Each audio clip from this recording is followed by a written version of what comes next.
This definitely doesn't feel as...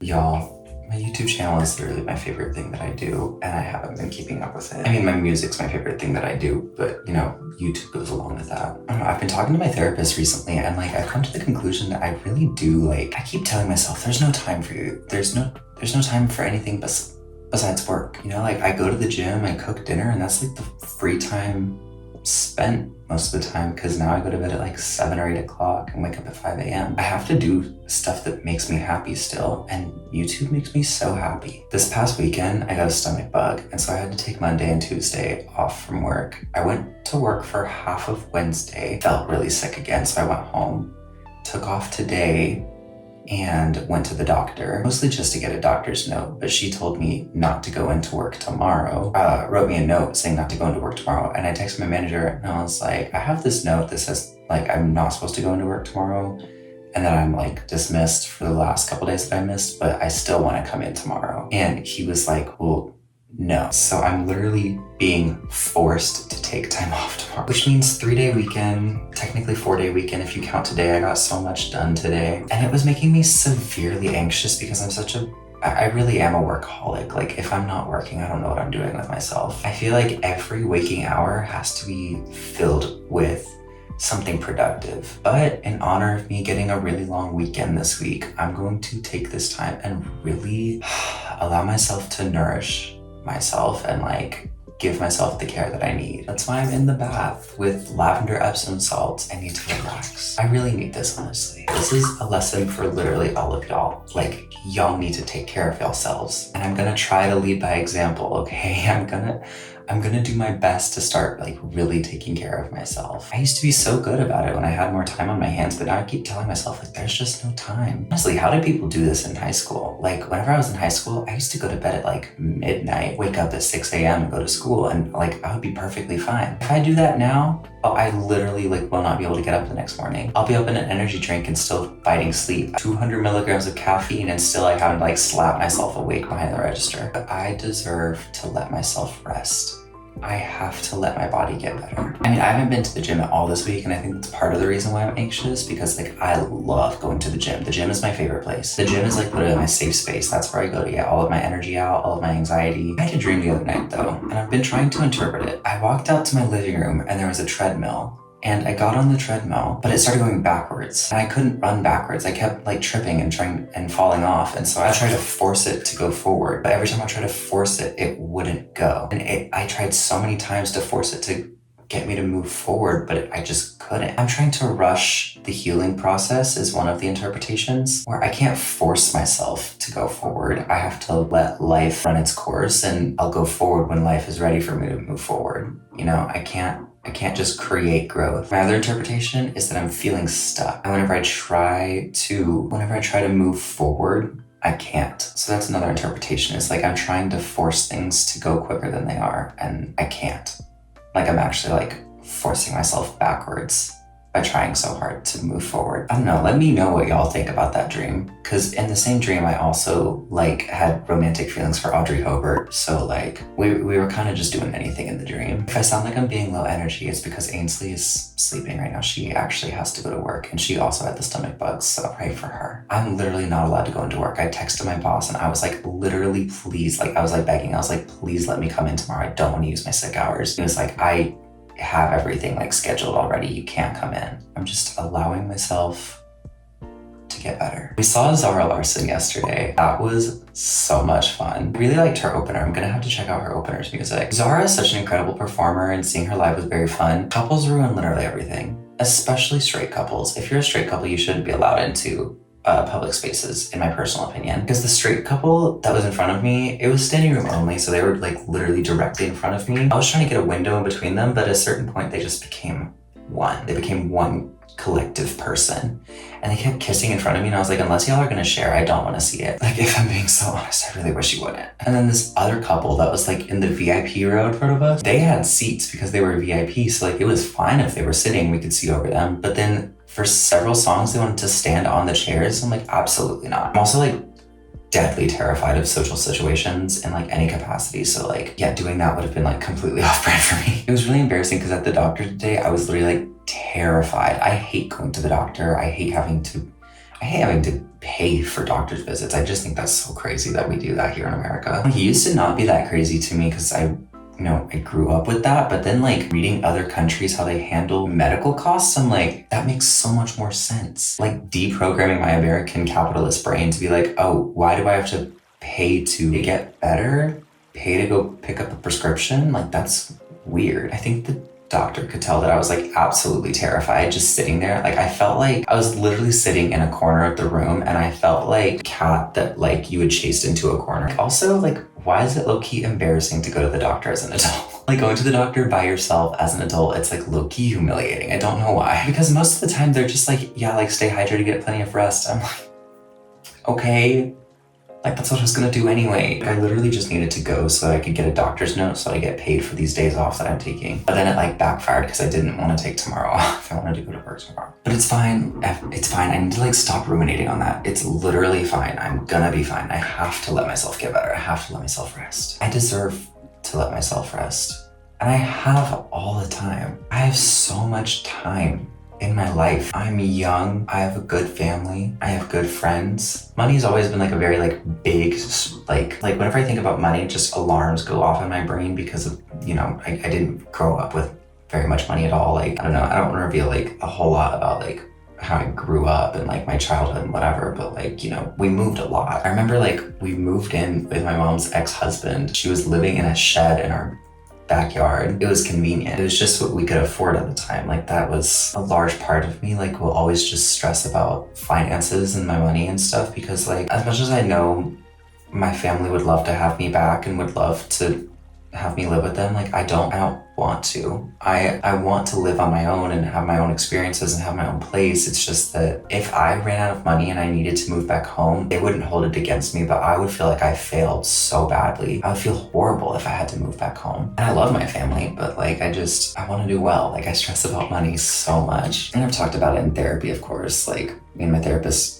have this conversation often. It's just like, it's hard to explain to people who didn't grow up like that, like what that fear is like. It doesn't make you a better person, but if you grew up comfortably, or at least not having to worry about money all that often, I think it's important that you just listen and consider, like, for example, suburban neighborhood. Maybe you looked for more affordable options, but you didn't have to worry about always choosing the most affordable option. If you ran out of money in your savings miraculously and couldn't pay for rent for the next 6 months and you had to break your lease, your family would still be able to help you afford your apartment. Your family could send that money to you. Maybe it would be a bit of a financial strain on them, but they could afford their home and yours. And that's if worse came to worse. For me personally, if I had miraculously run out of my savings and could not afford to stay in my apartment, I would have to go back home because I could not put my family through the financial strain of paying my rent. Like, if I lost my job and it took me a while to find another one, I would have to go back home. It's just, that's how my therapist and I have talked about it. Like, we live in America, so like, we're kind of,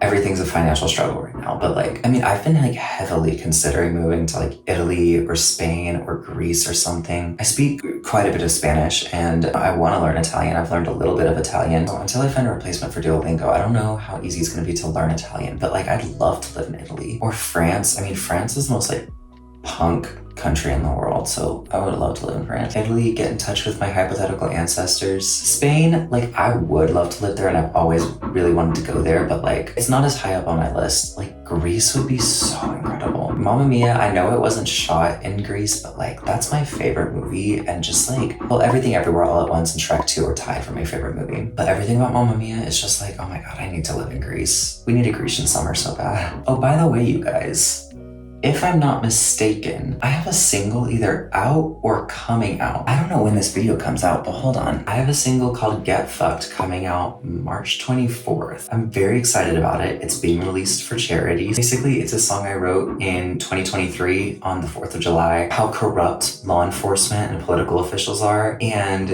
it was supposed to be written as this like escapism anthem while also like being like, I'm trying to run away from these things, but you can always see when something's going on. It doesn't just leave you. You can't just shake the feeling of like seeing injustice. It's a very like angry dance pop song, and I really I'm very proud of it. But it's being released for charity. If I wasn't clear on this channel before, fuck ICE. And I'm donating all of the proceeds that the single makes to the Collective Care Fund from Stand With Minneapolis. Immigrant families that are being targeted right now, that are in danger. I want to do whatever I can to help. And so I don't have a whole lot of disposable income right now. So any money that I make from this single, which literally I produce, write, and record all of my own music in my bedroom. So the cost of mastering it, I'm just gonna accept that as a loss. Any royalties, any purchases of this single, they're gonna go straight to this charity. So if you have a chance, either pre-save or go stream the song. You can download it on Bandcamp, and you can do all of those things and also go donate to the charities that you want to support yourself. This is a time in America where we cannot stay silent, we can't not help each other, we can't not take action. There's so many ways to help, and I'll be putting resources in the description down below if you want to go support. So, and I really, really, really want to do a music video for it. So that's probably coming out next month, because the single after this doesn't come out for a while. But yeah, I mean, the EP's done. I'm very excited about it. Very excited for the project to have coming after this EP, but I don't want to talk about that a whole lot because this EP is happening right now. And why am I gonna talk about stuff that's happening a year, 2 years from now? This EP has really been so much fun to make. I really had to get this music out of my system. I wouldn't say that it's similar to anything I've done in the past, nor is it going to be anything like what I do in the future. So really enjoy this soundscape for a minute, because after this, it's probably gonna switch up a lot. Very happy with the results though. This has been so much fun to write and record and shoot. Oh my God, Ainsley and I did a photo shoot for the EP this past week, and I'm just so excited about it. It's so gorgeous. It looks just how it did in my mind's eye, and I feel so beautiful in these photos. What I really love about David Bowie and Grace Jones and I was gonna name some other people, but they might be really controversial, so I don't really want to. I'm not as deep fans of these other people as I am David Bowie and Grace Jones, so I love David Bowie. Oh my God. If we still had David Bowie around today, I would not be Anyway, what I love about them is their performance of gender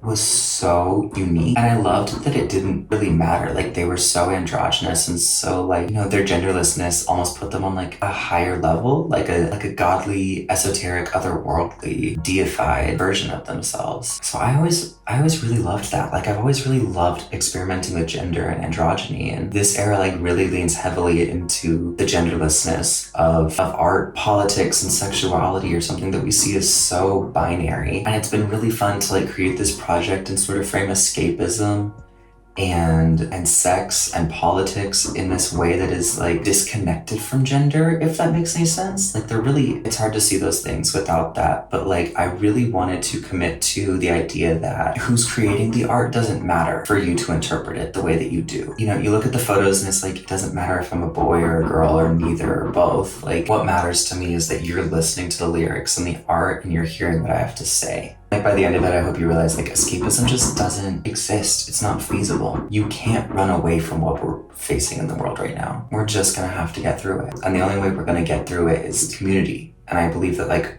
art is so important right now. Art brings community and queer joy and love, and that was also a big part of the project. Y'all, I can't stop yearning. This is such a 180 from the topic, but oh my God, every single waking minute of my life, I am thinking about where is the one? Where is the one for me? Why have they disappeared? Why have they not made themselves known in my life yet? I get that I'm not even 21 yet. I turned 21 in a month, less than that. I know I'm young, I know I have infinite time, but I've never been in a relationship, and it drives me crazy because I feel I don't know. I know I'm not supposed to compare myself to other people and other people's journeys, and I've talked to my therapist about this numerous times, and she's gonna be mad to hear me say this, but whenever I look at other people, and they are a mess, to put it lightly, and they've been in 10 or 12 relationships, I'm what is going on? When I'm actively seeking a relationship, and granted I'm picky, I don't just let anyone date me, I'm how do you find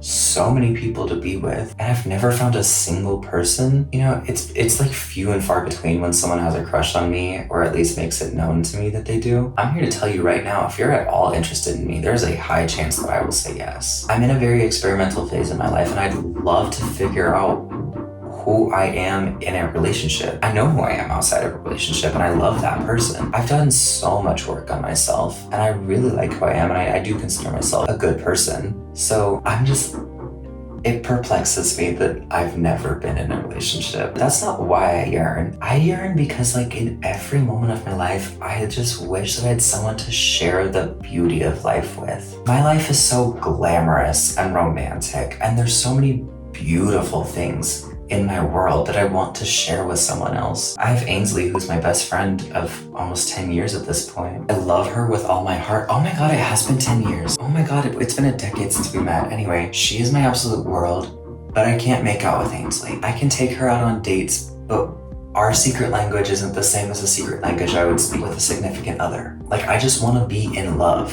I'm not in love with Ainsley. I love Ainsley. I'm not in love with Ainsley. I could never be in love with Ainsley on account of the fact that like I'm just so gay. Believe me, I've tried to be in love with Ainsley so many times. The other day, whenever we were doing our photo shoot, I put on those high platform boots, and she was like, you know, if you were this tall, we could date.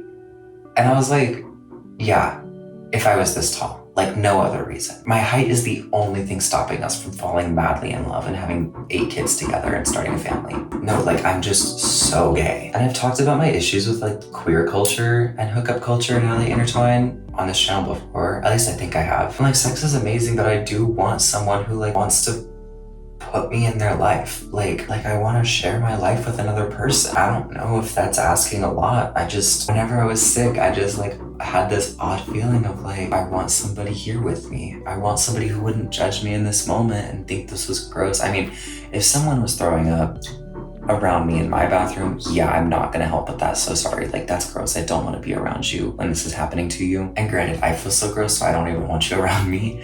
I just want someone who's like in sickness and in health is going to be there for me and around me. I don't know, it's become such a problem. Like every single day I wake up and I drive to work and all I think about is I wish I was coming home to someone. There is a love that I have within me that I've given to myself for such a long time, and I can't contain it for so long. I have so much love inside of me for myself.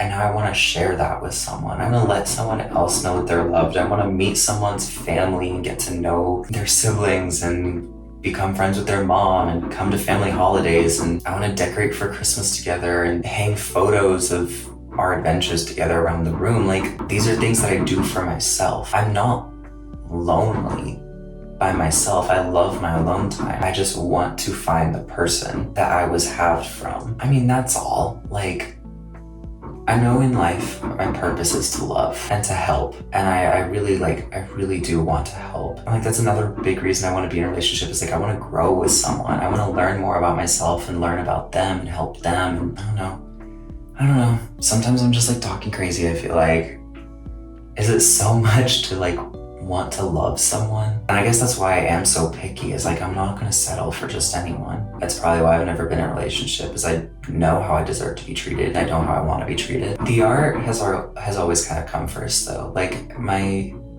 in life, I know I'm not meant to be, working at this Starbucks that I'm working at right now. I'm meant to be a performer. I'm meant to be on stage and a musician and singing and writing, and I want to be a rock star. But it's more than like a want. It's like a cosmic answer. I'm supposed to be doing music. Anyway, this video is like so long at this point. I've been rambling for hours at this point.